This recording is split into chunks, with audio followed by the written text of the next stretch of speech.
King Dasharatha was very distressed. He loved Ram more than anything, and he tried to bargain with her, but she wouldn't budge. Ram immediately accepted it. Okay, and Sita, his new wife, princess, begged to go with him. He refused her for a long time, but that was also just a pastime to get her to preach. You know, she said there's no reason to live.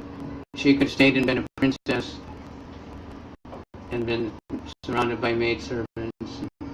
And she said there's no happiness without the husband, no matter what condition the husband has to live in. So she went along, and Lakshman, the younger brother, who was also newly married to her sister, he said, I'll go with it to serve. And he went along and said he didn't sleep for 14 years. He guarded it at night. He collected all the food and cooked and built the shacks, and was just a complete servant for his older brother. Even though he could have stayed back, he was a prince also. Nobody would have condemned him. But he wanted to serve. This is the teaching, a much higher culture. Anyway, it goes on. Sita gets kidnapped. And there's so many stories, movies, and all kinds of different things that are inspired by this Ramayana. Won't get into one famous movie, Star Wars. It's very obvious that Star Wars is, they definitely read the Ramayana. They knew it's a good versus evil, a very powerful evil person. Even though he had high birth and good youth, turned away from it, and then the very good guy, and then the army of the bad guy is very sophisticated, highly technical, just like the Ravana's army was, and the good guy is fighting with monkeys and bears. Exactly. So there's got to be some connection, right? And the good always wins.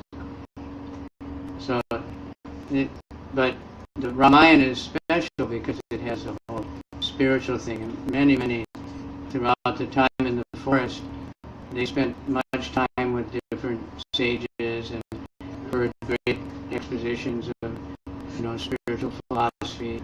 And it was also part of his mission when Ram was in the forest. And it was really forest then, like wild animals. And the rishis, the great sages, they lived deep in the forest. And also the big Rakshasa demons also. So they would meet these rishis that were having trouble because these big demons were always disrupting their yagyas. They would fly over and pass stool and urine, throw garbage, and they couldn't do the yagya. And they would request Ram to kill these demons. So he would do that. So you're the king. They could do it by their mystic power, but that kind of mystic power, they wanted to elevate themselves in the next life. They didn't want to use up their power killing demons. So they would let one place they showed a huge pile of bones where these demons had killed so many sages. But Ram happily killed the demons, and then the sages would bless him, and he moved on. And Sita was kidnapped, Ravana's plan. And that was also, planned out. When we examine it, it doesn't make any sense according to just normal, life. It said even at the time that Ravana actually took Sita, Lord Rama was there watching, very happy. Brahma, because he knew now Ravana will be killed for sure. Otherwise, Rama was, he had a good life. In the forest, he had a good life. He kind of liked it. It's like a long honeymoon or something. They would enjoy the forest, and he was teaching Sita all the different kinds of birds and different kinds of flowers, and they were quite happy. So then he had to find in the course of looking for her, he met Vanaras. They're called monkeys, but Vanara means a forest man. Like now we have orangutan. That's what that means, forest man. It's supposed to be the closest to humans, simian. So they were very sophisticated. Hanuman was a great Vedic scholar, Sanskrit scholar, but they were also very powerful yogis, and they had great mystic powers. And they had seen Ravana flying over with Sita. They even had, she was throwing jewelry out on the way to leave some evidence. And the monkey said they had that. And then they could recognize. But they still didn't know where she was. And Lanka was 600 miles across the sea, impenetrable ocean. So nobody knew where I was, or nobody could get there. Not only the huge ocean tsunami all the time, but big Rakshasa, big demons were living in that water also. But then so the monkeys, they've gathered all the monkeys from all over the world. They all went all over the world looking for Sita. So the one group, which included Hanuman, they got further south of India. What do you call that? Huh? What's it called? Rameshwaram. And they were thinking, we failed. If we go back, Sugriva will kill us. Better we just fast until death. So they started doing that. And then one big bird we heard about, I didn't tell you, but Jatayu was a giant eagle, very old, very powerful. He tried to fight Ravana and he was killed. But he told Ram, it's Ravana flying away with Sita. And this was his brother Simpati. When they were children, they were flying, they tried to touch the sun. It got very hot and he fell down, but Simpati got on top and protected his brother, but all his feathers burned off. So he couldn't fly anymore and he landed there. And he'd been there for thousands of years. He told him, I can see Sita, because the eagle, he could see, he had good eyes, and he knew where she was. So then they knew where she was. And he told how Narada Muni had told him thousands of years before how Ravana would kidnap Sita and they would fly over and they would drop some jewelry, I think, also there. And then when he informed the monkeys, the feathers would come back. His son had been there helping him. He heard about his brother being killed. He was happy to hear that. And then he got revived. And I just read an eagle bird. It's a very interesting bird. They live very long. And they have a big sharp claws and they have a sharp beak. The claws is how they catch fish. They pull them right out of the water, or they catch a rat.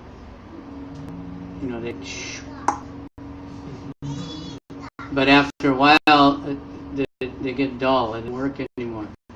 And the beak gets dull. And the feathers get bad. So they can't fly good. So they'll climb way up on a mountain. And then with their beak, they smash all their toenails off. And they'll grow back. It takes a long time. And then they pull out all their feathers. Then they smash their beak off. And then everything grows back and then they get a new life. If you'd want to do that. Otherwise they die. They just have to starve to death. So anyway, he got his feathers back. But with him it was thousands of years. So then they said, how are we going to get there? Lanka. And all the monkeys were saying, well, I could get there, but I wouldn't be able to get back. I can jump. Jambavan, he said, when I was young, I could have gone easily, but now I'm an old man. And Hanuman was just sitting there. Hanuman was the most powerful of all, but he didn't know, because he was so powerful when he was a child. He was dangerous to the world, so Lord Brahma arranged that he would forget all his power until he got reminded. So he was sitting there, and Jambavan said, "You can go." And he was, "What do you mean?" And he said, "No." And he started telling him how powerful he was, how he had jumped up and grabbed the sun when he was a baby, thought it was a fruit, and that's why he's called Hanuman. When Indra had to knock him down with his thunderbolt, it only broke his jaw. Jaw was broken. So he got fired up. He grew into gigantic size, and he jumped. When he jumped, it smashed the whole mountain down. All the trees came flying out, and he flew across. On the way across, he had to fight a few demons that were trying to stop him. And then he got to Lanka, which was a fortress, and he had to fight another Rakshasi there. But she had some kind of curse. If when a monkey would come, the monkey would kill her, and so she got liberated. Then he was thinking how to go around, so he became a very small monkey. You might see in India these little ones, even there's smaller ones. So the devotees, when they couple devotees had been to India before they met Prabhupada, and they had a picture of Hanuman. They brought back, and they asked Prabhupada, "Is this a cat?" And he told them the story of Hanuman. It was Hanuman in a small size. So he was searching all over Lanka. Nobody noticed this small monkey. They would have definitely noticed a gigantic Hanuman. And he was looking everywhere. Where is Sita? He didn't really know what she looked like. He asked Lakshman. Lakshman gave a vivid description of her feet, but he'd never looked above her feet because he was so chaste. He'd never looked at Sita's face. He just looked at her feet. So Hanuman was looking and looking, and he would see all these bed chambers with beautiful, beautiful women surrounded by kinds of whiskey and meat and music, and he kept thinking, this can't be Sita. Finally, somehow he came on the far places where Ravana was keeping Sita, the Ashok Grove. This I found one of the most interesting parts of the Ramayana, and there's no violence in it. So he was thinking, he saw Sita, just chanting Ram, Ram, Ram, and surrounded by Rakshashis who were harassing her and telling her she was stupid, she should marry Ravana, he'll make her a big queen, and who needs a little puny husband? She's just Ram, Ram, Ram, Ram. So Hanuman would see that. So he was seeing how to approach her. Said he was consulting with himself because there's no one else there. He was thinking, if I come as my full size, she'll be afraid that I'm some kind of Rakshasa. If I disguise myself as a human, she'd think it's the Rakshasa disguising himself as a human. So he was going back and forth, like, if I do like this, it will happen. It's an interesting lesson, and think before you act. Right? Think before you drink, we say in America. You got that one? Look before you leap. Be careful. Before you dive in the river, to check how deep it is. We had a few devotees hit their head on the bottom of the Ganga. Very dangerous. So finally he thought, I'll go up a tree in the small monkey, and I'll start talking about Ram. And he had a ring from so that would identify him. But he didn't want to scare Sita. So he started talking about Lord Ram and different exploits that Ram had told him some very intimate things. And Sita was like, where's it coming from? What's going on here? And she was fascinated. And somehow the others were Ram. And then Hanuman came down, a little monkey. And he showed her the ring. He told her the story of one time how a crow had come when they were in the forest. So she knew, okay, this is bona fide. And she gave him something to take back to Ram to prove that she found him, her. And then Hanuman said, get on my back and I'll take you back. And she looked, he said, Hanuman, you're just a little monkey, how can I get on your back? He said, oh yeah, I forgot. So he came big. And he said, now get on my back. And she said, no. First she said, you know, when you go flying away like this, the Rakshasas are definitely going to attack you. And then while you're fighting them, I'll probably fall off. You know, you won't be able to hold me. And he said, don't worry, I can pick up this entire lampa and turn it upside down and dump it in the ocean. You don't have to worry. But she kept refusing and said, actually, the real reason is that I can't touch another man. He said, you know, I was touched by Ravana that could not be avoided, but I can never touch another man. My husband has to come and save me. And besides that, if you save me, it will look bad for Ram. You know, like he couldn't do it. He had to send someone else. So I'll wait here. You go back and tell him.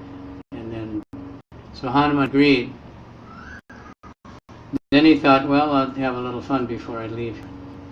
So he started devastating everything, just tearing down all the forest. And they sent out, Ravana sent out some generals, I think even one or two of his sons.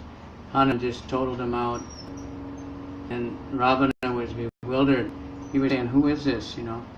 I've seen Bali, I've seen Sugriva, but never seen anything like this, you know. This guy is too much. So he sent Indrajit, his most powerful son, and he used his Brahma weapon from Lord Brahma's serpent weapon.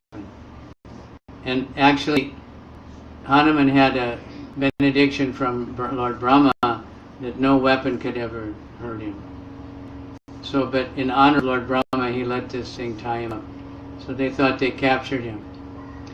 He wanted to, because he knew then they'd take him to Ravana. And he wanted to see what is Ravana, you know, how powerful are these people really, what kind of military arrangements do they have. So they brought him tied up, and he said, who are you? I'm a servant of Rama. Nobody. I've just come as an envoy to tell you, you better watch out, you know. You don't have a chance. You should give Sita back. So he wanted to kill him, but Vibhishan, his brother who was devotee, he said, you can't kill the, you know, it's not proper law in order to kill the messenger. So somehow Ravana agreed, you know, because he was a king and he had some concern for following, you know, right things. So he said, well, monkeys are very proud of their tail. So we'll set fire to its tail. We'll let him go. But so they wrapped all kinds of kerosene rags around his tail and lit it on fire.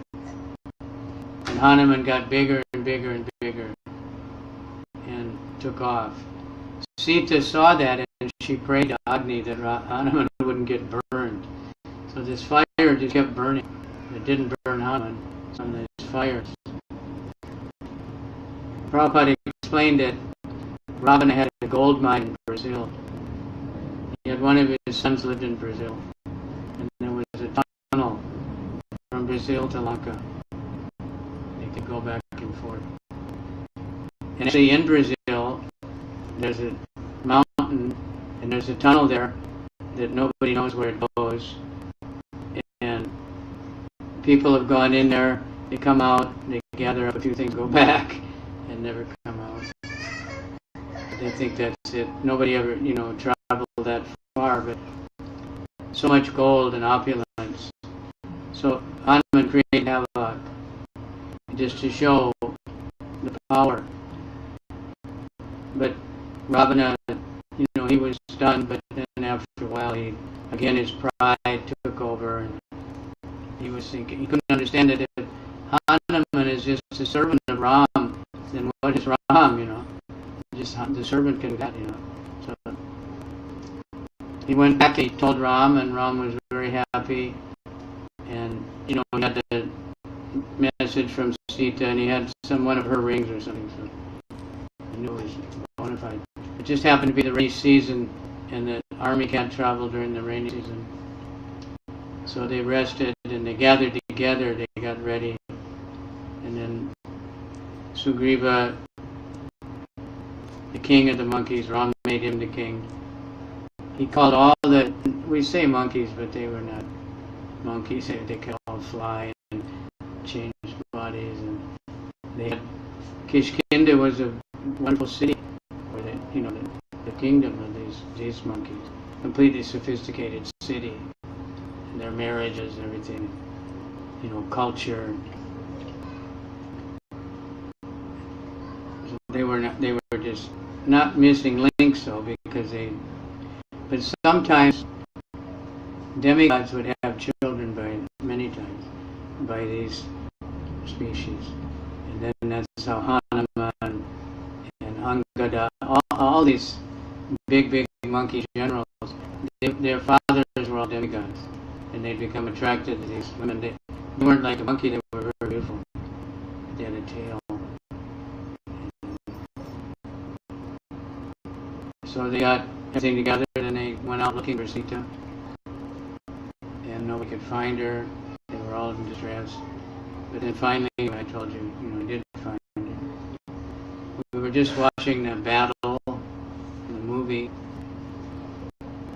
So, and then today I had a class, Bhagavatam, and it was describing the pride, people that are so proud, lusty.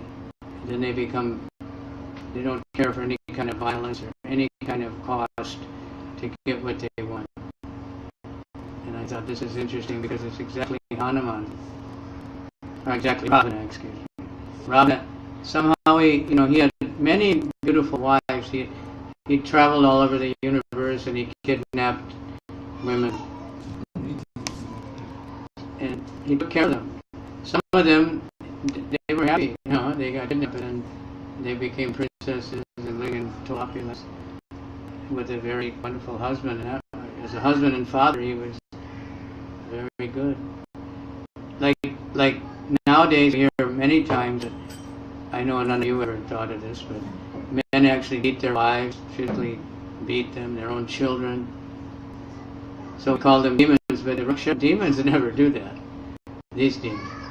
They love their family. They would do anything to protect their wife and children and bring them more wealth and, conquer more kingdoms and make them bigger, But we had many beautiful wives and many beautiful children, but somehow we got attracted to Sita, just like many men. Sita's Lakshmi, goddess of fortune, money. Now we say money. So men want money, and they don't care for any godly means of getting it. They won't do yajna, they won't live piously, they won't do pious activities. They just exploit, do anything to get more money. So Ravana was like that. He wanted Lakshmi without Narayan. He wanted Sita without Ram. So that's very bad. Those people end up being in big trouble. So he made a very plan to kidnap Sita. Now earlier, the sister of Ravana had tried to seduce Ram. But he said, I'm already married. She said, that skinny witch, what do you want? I'm much more beautiful. What is this? Look at her, She's nothing. She got one dress, this colored dress, nice hair. And what do you want her for? And she took it for a very beautiful woman. She said, you can marry my brother. He's also, no. So they cut off her nose and ears. So she ran off. And Ravana had two brothers that lived in that area. And they had 14,000 army of Rakshasas.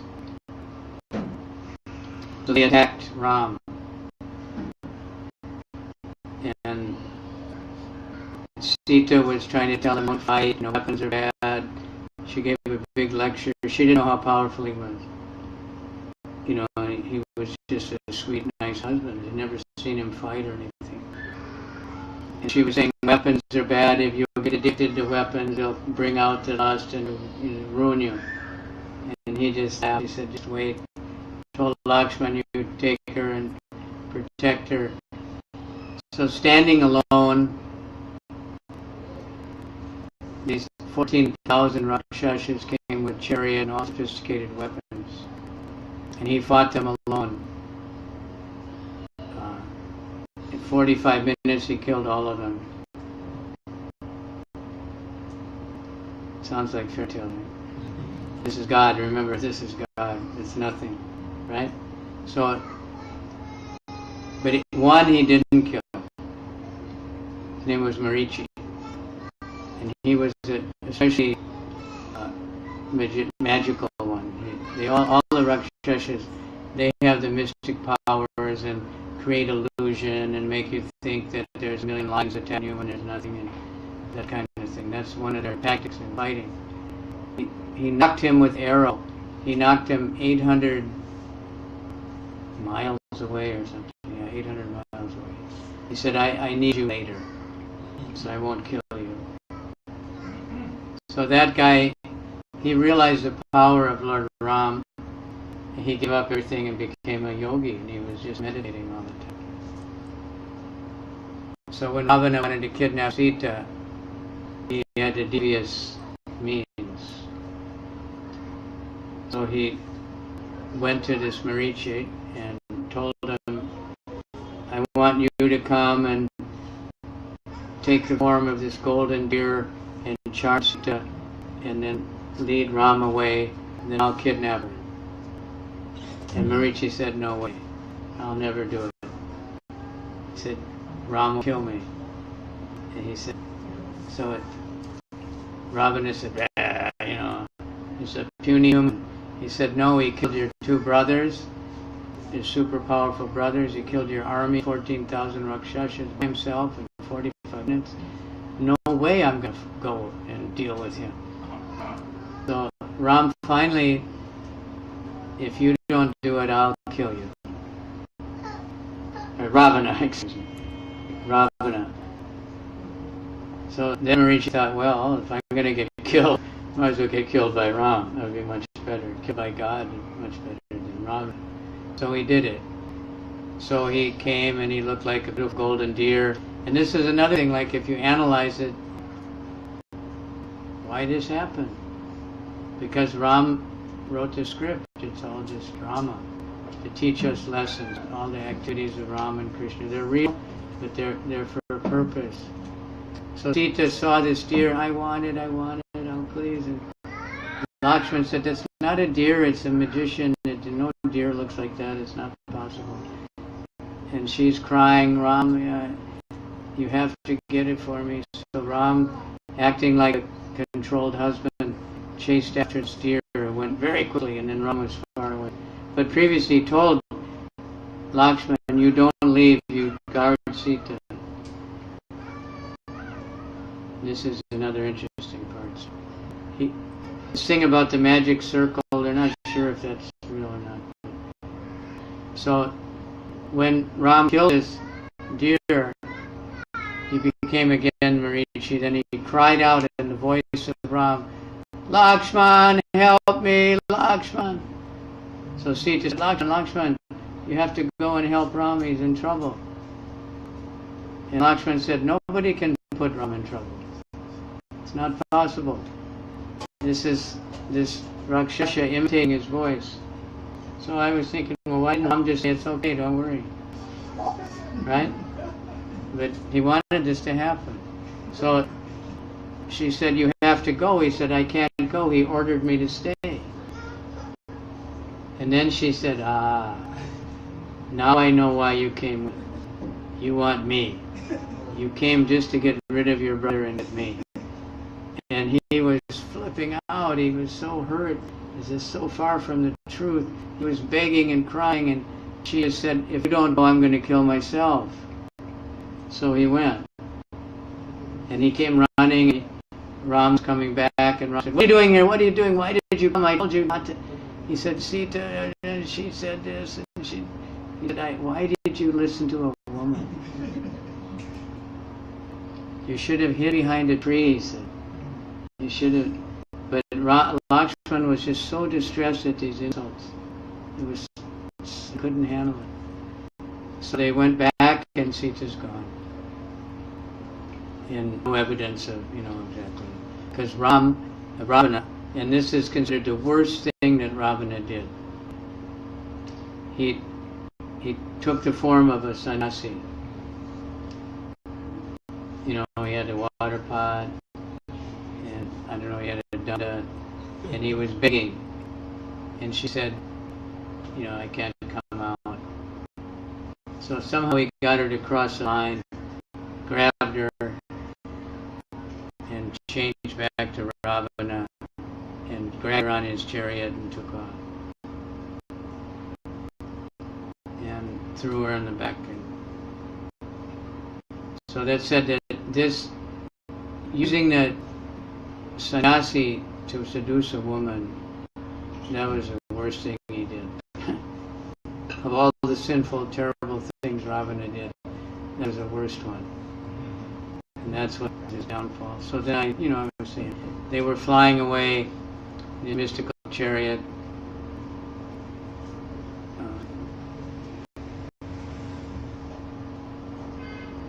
Who was a vulture? Jatayu. Jatayu, an old vulture, he's a good friend of Ram's father. He tried to attack Ram, and he gave a very big fight. And Sita was panicking in that. But he had the eagle claw, and he was beating with his wings. But Ravana finally cut off his wing, so he crashed down. And he was dying when Ram and Lakshman found him. And he told him it was Ravana. They didn't know where he was going. So they waited there, they gave him a funeral, they buried him, or they burned the body, excuse me.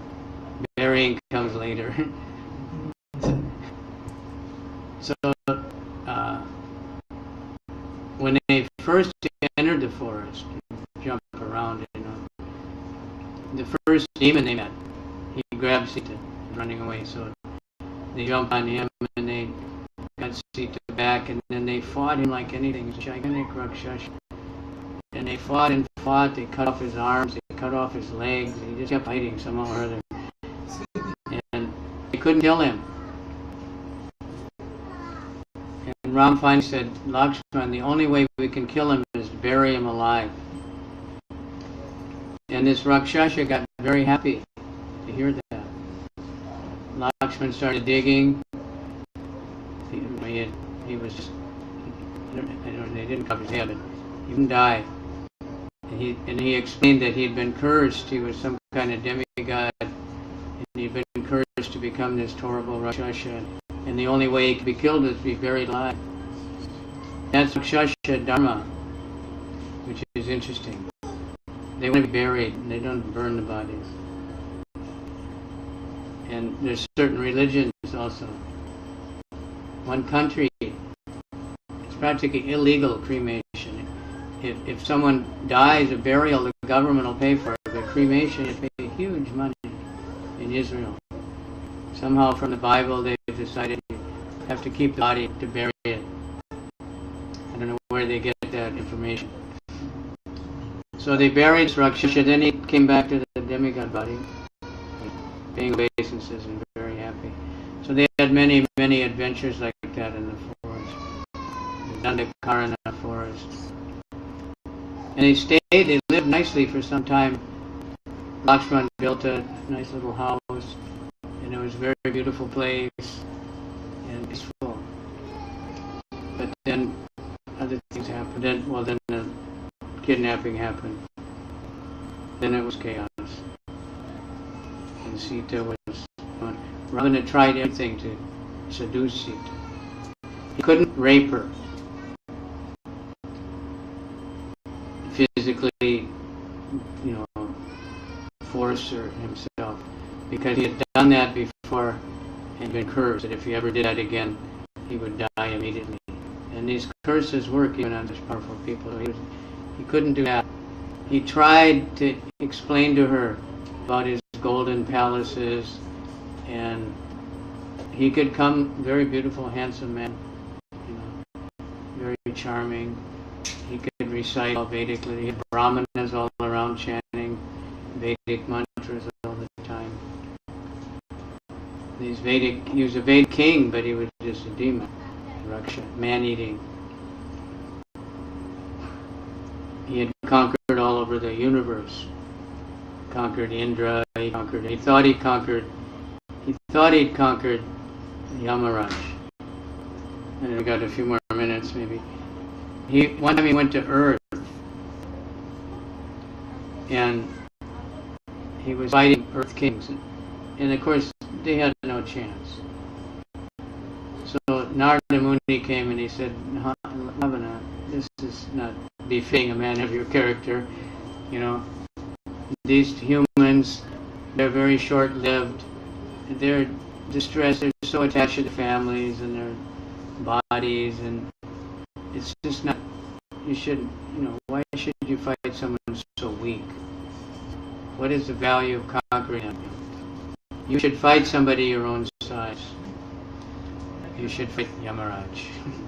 So, yeah, right. So he took off with all his armies, and they went to Yamaraj's planet. So in the air there was a huge battle between Rakshasas and Yamadutas, and so many were getting killed, and so finally Yamaraj came out, and he had another demigod with a Mitra. Mitra said, "Let me kill him." He said, "No." He took out his Yamadanda and rod death. Nobody can avoid that. And he was just ready to kill Ravana. And Lord Brahma came. No. He said, I promised him he can't be killed by a demigod. So you can't kill him. So he said, all right, you have to obey Lord Brahma. So that's when Ravana thought, I defeated Yamaraj. Now there's nobody like me anymore. I can do whatever I want. So he really believed that. But and this something is interesting, because I was watching that movie, and I was remembering Kamsa. Kamsa was so much afraid of